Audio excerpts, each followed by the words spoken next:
He could not recall everything clearly. Only fragments remained, shards of memory enough to unsettle certainty and make one question what had once seemed undeniable. In the courtroom hallway that night, a heavy stillness lingered. No cameras, no noise, only the quiet hum of tension as Nick Reiner appeared behind bulletproof glass, hands cuffed, surrounded by security. His first public presence since the events that would irrevocably alter the Reiner family. Across the shadow of tragedy, Rob Reiner, a figure of both cinematic acclaim and quiet authority, confronted a challenge not on any set, but within the confines of his own home. When family, fame, and the pursuit of truth collide, the boundary between belief and doubt becomes fragile, almost imperceptible. The winter evening in Brentwood was cold and still. The wind stirred through the trees outside, while inside the Reiner home, decorative lights cast a subdued glow over a gathering that would, hours later, be forever marked by loss. Emergency sirens tore through the night. The floor was stained. 2 lives had ended. In the main house,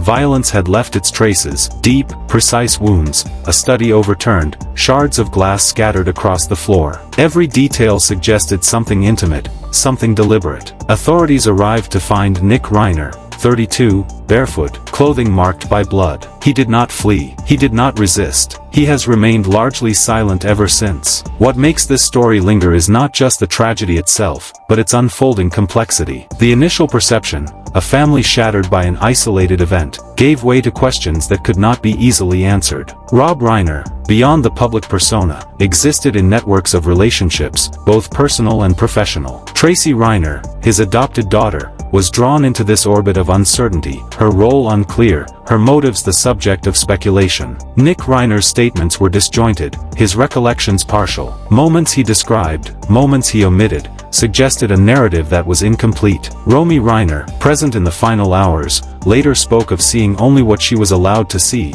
before withdrawing into treatment and silence. Every detail, every pause, every fragment of memory carried weight. The Brentwood mansion, equipped with state-of-the-art cameras and sensors, offered no clarity. Some devices failed. Others appeared to have been erased. A single functioning camera recorded a fraction of what occurred. Contradictions arose immediately. Nick claimed he was asleep.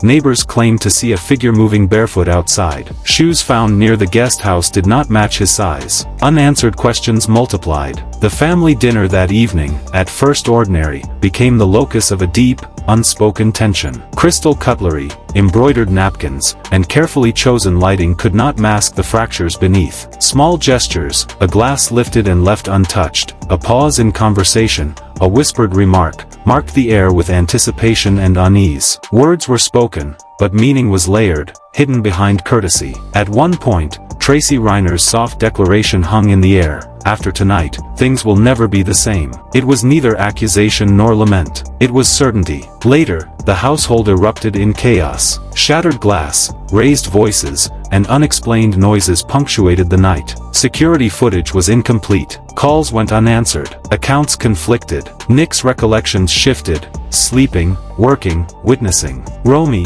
when found, discovered the bodies. Rob in his office. Michelle near the fireplace. Blood and broken objects scattered across the floor. A note clutched in Rob's hand disappeared before the scene was sealed. Beyond the main house, the guest house revealed another layer of complexity. Within its orderly rooms, amidst stacks of scripts, journals, and personal items, a knife was discovered, clean, unmarked, out of place. A notebook contained imagined conversations, private reflections, and fears unspoken aloud. It was not a confession, but a window into a mind grappling with isolation, perceived exploitation, and the weight of unresolved tension. This was no simple story of a troubled son or a family shattered. It was a study of relationships strained over time, of hope and fear, of accountability and silence. Each fragment, each omission, each unanswered question added weight. In reconstructing these events, it becomes clear that the tragedy was not sudden. It had been quietly accumulating, a series of unseen pressures and unspoken truths converging into a night whose echoes would linger far beyond the walls of the Reiner home. What unsettled the investigators was not merely the content of the writing, but the pages entirely crossed out, as though what had been there was deliberately erased, scrubbed from existence. The guest house itself bore no signs of forced entry, no blood trails, no overturned furniture, no indicators of panic or hasty concealment. A scene of chaos would have suggested someone lost to impulse, to rage. Instead, there was a deliberate quiet, an atmosphere more suited to waiting than to violence. Amidst the scattered papers, detectives found a script titled The Last Director. Its plot mirrored the tragedy that had unfolded, a filmmaker murdered by his own son within the walls of the family's guest house. The discovery forced a re-evaluation of everything previously assumed. The question shifted. This was no longer only about what happened, it was whether the script was purely fiction, or a blueprint, a pre-written narrative of events yet to come. In the script's final scene, the son enters a courtroom with unsettling composure and speaks a single line, "I didn't do it for myself. I did it for her." Who was she? The character is unnamed, but the story consistently references a sister, often resentful, excluded from inheritance, whispering secrets behind closed doors. Lines repeated with insistence, "When he's gone, I'll sort everything out myself." Fiction? Perhaps. Or perhaps a hidden truth, emerging layer by layer. Handwriting analysis complicated matters further. The pressure and angle suggested two different hands, two collaborators, or one editing the other's work, steering its meaning. Above Nick's bed, on a whiteboard, a line written in red marker read, "The truth is ugly, but it's my truth." Beneath it, a personal timeline, a planned dinner, a decisive night, a morning for recording. In a corner, Tracy's name appeared, accompanied by a note that she knew everything. Was it reassurance, or a reminder of an unseen threat? Rob Reiner's initial testimony for what purpose? The guest house seemed less a residence than a stage, a carefully constructed space where confessions could be concealed or premeditated scenarios played out. Attention then shifted to Tracy. Her black Audi Q7, parked blocks away, revealed anomalies, the engine warm, windows fogged. In the glove compartment, a sealed envelope read, "Read this if I die." Who truly orchestrated the events? The envelope contained a brief,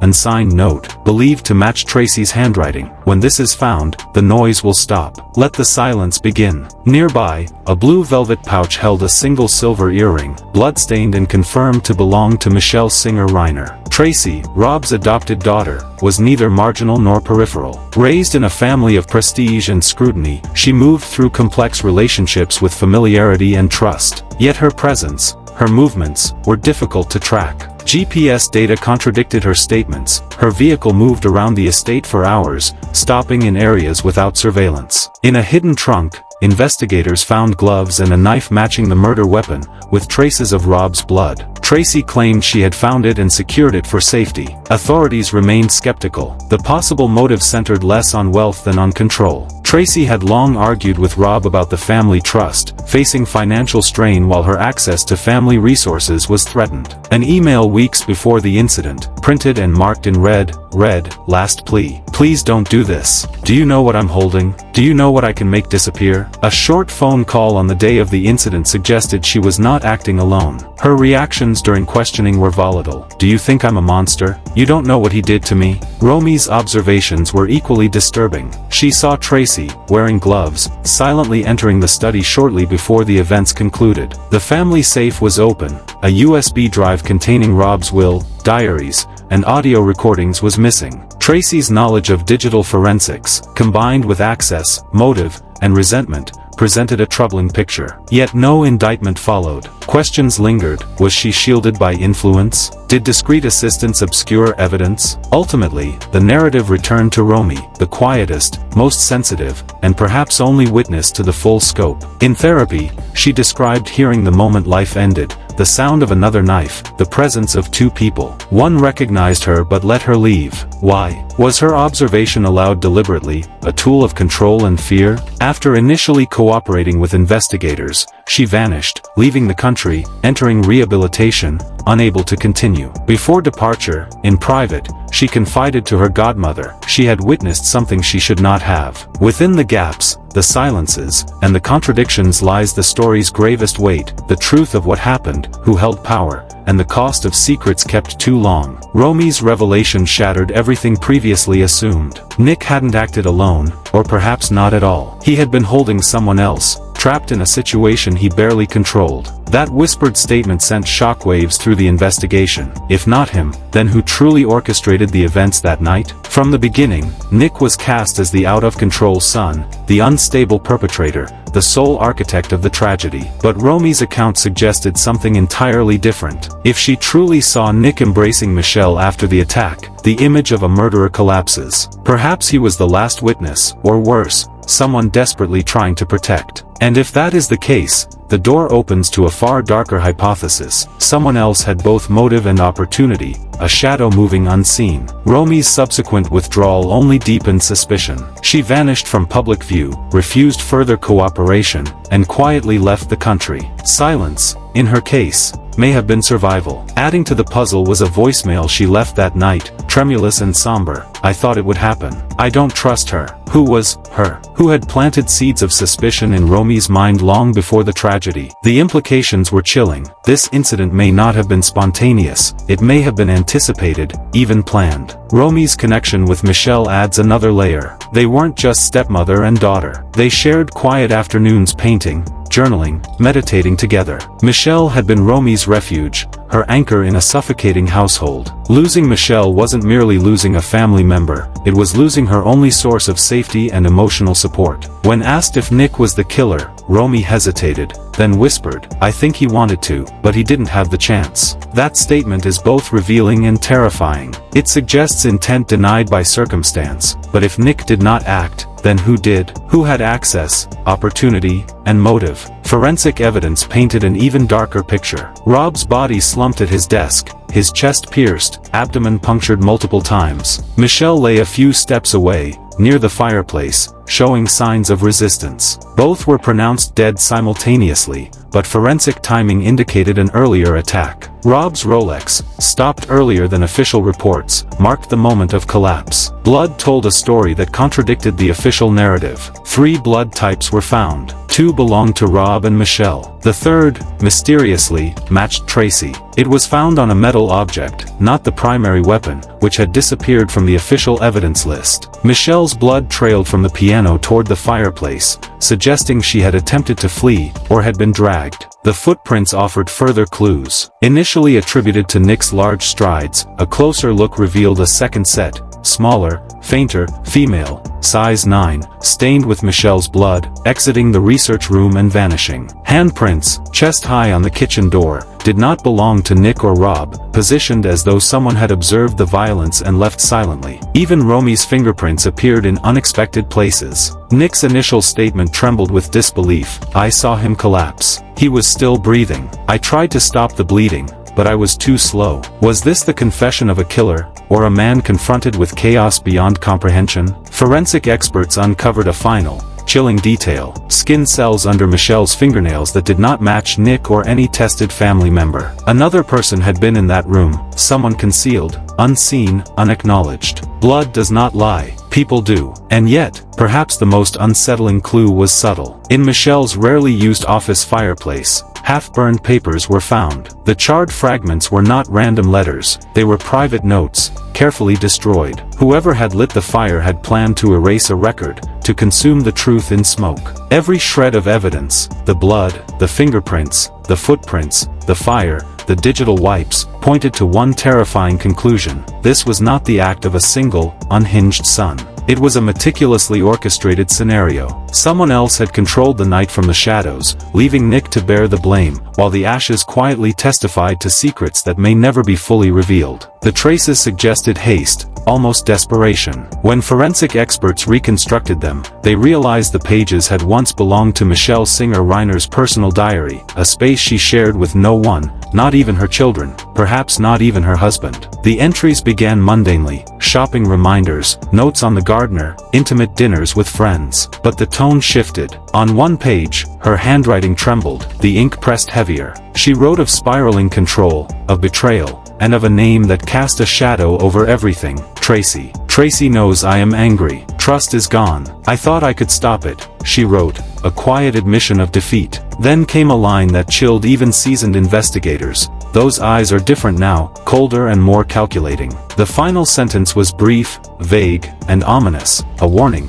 perhaps a premonition, left to linger in the margins of a life she feared she could not fully protect. Michelle seemed to sense the nightmare approaching, attempting to preserve a fragment of truth before it slipped beyond reach. The diary, hastily burned the following day, left behind only embers and half-charred pages, silent witnesses to a story that could not be ignored. Meanwhile, the GPS data painted a conflicting picture. Nick remained in the guest house until nearly everything had concluded. If he had not entered the research room during those crucial moments, how could he have been the aggressor? Who acted first? Who lingered, returned, or finished what had begun? Nick's own words, spoken in a trembling voice during his initial interrogation, offered no clarity. "I saw him collapse. He was still breathing. I tried to stop the bleeding, but I was too slow." Were these the words of a perpetrator, or of someone confronted by a scene beyond comprehension? Forensic evidence revealed a truth even more unsettling. Skin cells beneath Michelle's fingernails did not belong to Nick. There was another presence, a person never acknowledged. If so,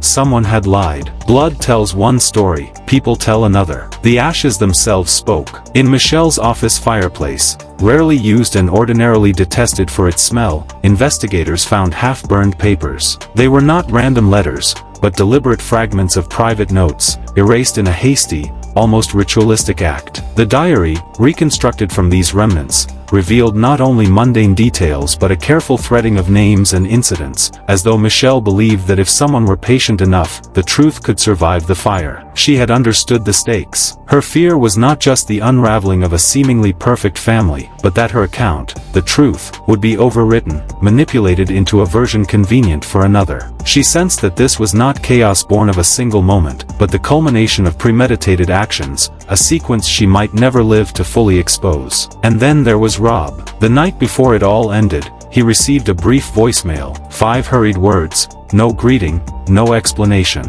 The voice belonged to Billy Crystal, his lifelong friend and confidant. The message was enigmatic, almost symbolic. Maple, a name once a private joke, now carried weight, urgency, and perhaps warning. What did it signify? A location, a file, a hidden truth? The message had been sent from an untraceable number, encoded in familiarity only he could understand. Billy adamantly denied leaving the voicemail, yet when the recording was played, his reaction was unmistakable, an abrupt request to leave, followed by the immediate appearance of a legal team. The voicemail's content, and the name it invoked, had power. Even the closest friends were bound by it, silent or evasive. Investigators speculated, Maple may have been a hidden repository of digital records, wiped clean after the tragedy. If so, it was Tracy, not Nick, who had the access and knowledge to manipulate it. And if so, the story had layers far deeper than the public could ever see. Then came Nick himself. The man painted by the world as broken, volatile, and unreliable, sat silently in his cell for weeks. Disheveled, vacant, avoiding eye contact, he finally spoke. "I will speak, but only once, and only if it's recorded." A reporter and a producer were present. The door closed, and what had been buried began to emerge. Every clue, every fragment, every trace challenged assumptions. Every detail shifted the narrative from the simple story of a violent son to a complex network of secrets, calculations, and